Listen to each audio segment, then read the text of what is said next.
All right, are we ready for chapter 2? Harry Potter. It's called The Vanishing Glass. Nearly 10 years had passed since the Dursley had woken up to find their nephew on the front step, but Privet Drive had hardly changed at all. The sun rose on the same tidy front gardens and lit up the brass number 4 on the Dursleys' front door. It crept into their living room, which was almost exactly the same as it had been on the night when Mr. Dursley had seen the fateful news report about the owls. Only the photographs on the mantelpiece really showed how much time had passed. 10 years ago, there had been lots of pictures of what looked like a large pink beach ball wearing different colored bonnets.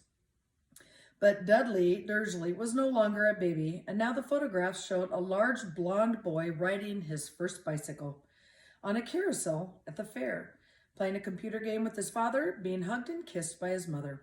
The room held no sign at all that another boy lived in the house too. Yet Harry Potter was still there, asleep at the moment, but not for long. His Aunt Petunia was awake, and it was her shrill voice that made the first noise of the day. Up! Get up! Now! Harry woke with a start. His aunt rapped on the door again. Up! She screeched. Harry heard her walking toward the kitchen, and then the sound of the frying pan being put on the stove. He rolled onto his back and tried to remember the dream he was having. It was a good one. There had been a flying motorcycle in it. He had a funny feeling he'd had the same dream before. His aunt was back outside the door. Are you up yet? She demanded. Nearly, said Harry. Well, get a move on. I want you to look after the bacon, and don't you dare let it burn. I want everything perfect on Dudley's birthday. Harry groaned. What did you say? His aunt snapped through the door. Nothing. Dudley's birthday. How could he have forgotten? Harry got slowly out of bed and started looking for socks. He found a pair under his bed, and after pulling a spider off one of them, put them on. Harry was used to spiders because the cupboard under the stairs was full of them, and that was where he slept. When he was dressed, he went down the hall into the kitchen. The table was almost hidden beneath all Dudley's birthday presents. It looked as though Dudley had gotten the new computer he wanted, not to mention the second television and the racing bike. Exactly why Dudley wanted a racing bike was a mystery to Harry, as Dudley was very fat and he hated exercise. Unless, of course, it involved punching somebody. Dudley's favorite punching bag was Harry, but he couldn't often catch him. Harry didn't look it, but he was very fast. Perhaps it had something to do with living in a dark cupboard, but Harry had always been small and skinny for his age. He looked even smaller and skinnier than he really was, because all he had to do was wear old clothes of Dudley's, and Dudley was about 4 times bigger than he was. Harry had a thin face, knobbly knees, black hair, and bright green eyes. He wore round glasses held together with a lot of Scotch tape because of all the times Dudley had punched him in the nose. The only thing Harry liked about his own appearance was a very thin scar on his forehead that was shaped like a lightning bolt. He had had it as long as he could remember, and the first question he could ever remember asking his Aunt Petunia was how he had gotten it. In a car crash when your parents died, she said, and don't ask questions.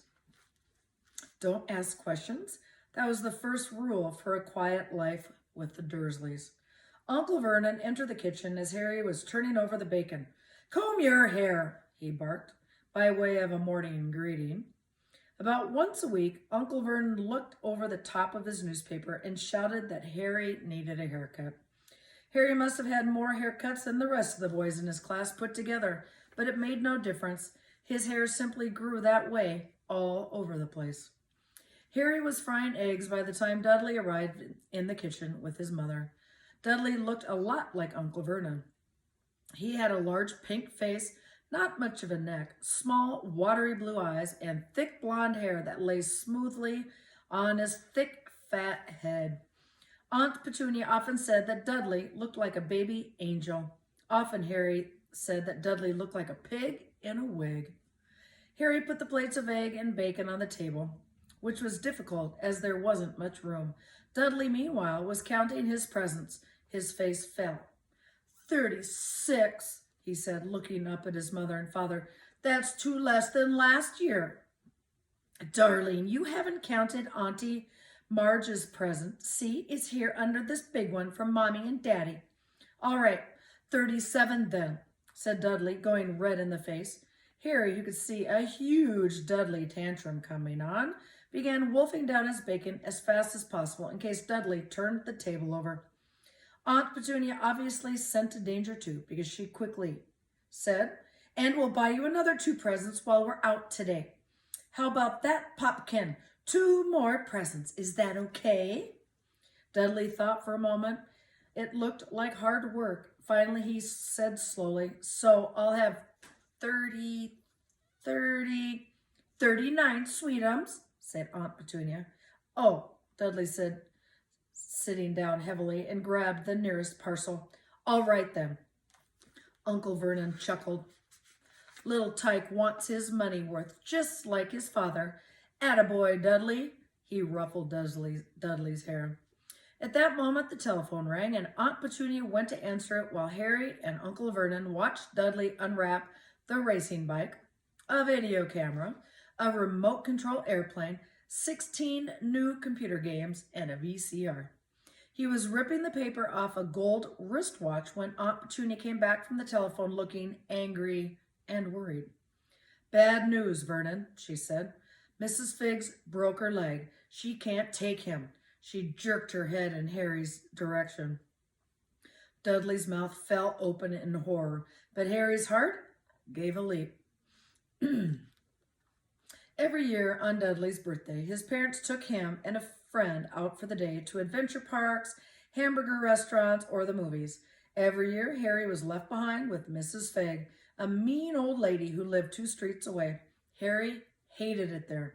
The whole house smelled of cabbage, and Mrs. Figg made him look at photographs of all the cats she had ever owned. Now what? Said Aunt Petunia, looking furiously at Harry as though he had planned this. Harry knew he ought to feel sorry that Mrs. Figg had broken her leg, but it wasn't easy when he reminded himself it would be a whole year before he had to look at Tibbles, Snowy, Mr. Paws, and Tufty again. We could phone Marge, Uncle Vernon suggested. Don't be silly, Vernon. She hates boys. The Dudleys often spoke about Harry like this, as though he wasn't there, or rather, as though he was something very nasty that couldn't understand them like a slug. What about what's-her-name, your friend Yvonne?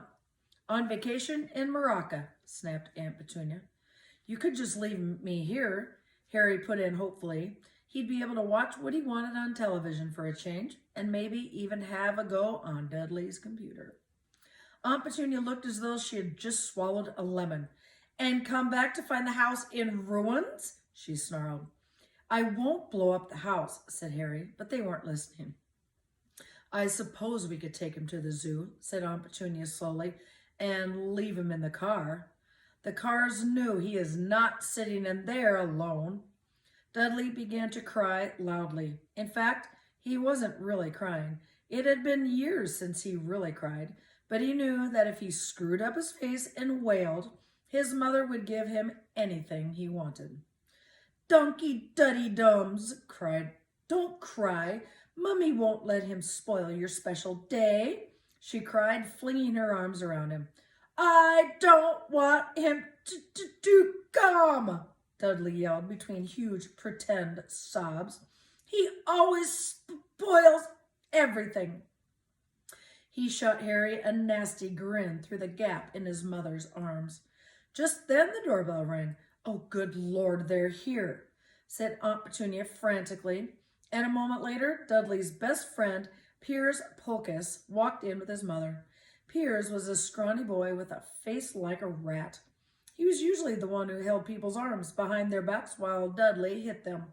Dudley stopped pretending to cry at once. Half an hour later, Harry, who couldn't believe his luck, was sitting in the back of the Dursleys' car with Piers and Dudley on the way to the zoo for the first time in his life. His aunt and uncle hadn't been able to think of anything else to do with him But before they'd left, Uncle Vernon had taken Harry aside. "I warn you," he had